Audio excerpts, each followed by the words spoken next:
namhlanje ebusuku yona langazelela amanzi avala umphefumulo wethu ulangazelela uNkulunkulu akusisona sukasade sathi umuntu aphile kepha ngamazwi avela emlonyeni kaNkulunkulu siletha wasifuna amazwi mfundisi avela emlonyeni kaNkulunkulu ufathuna lothi sincane wabusuku silapile ebusuku somela yena yedwa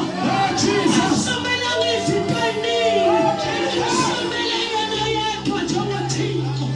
ahlale sobukhosi ishumela lethu kaJesu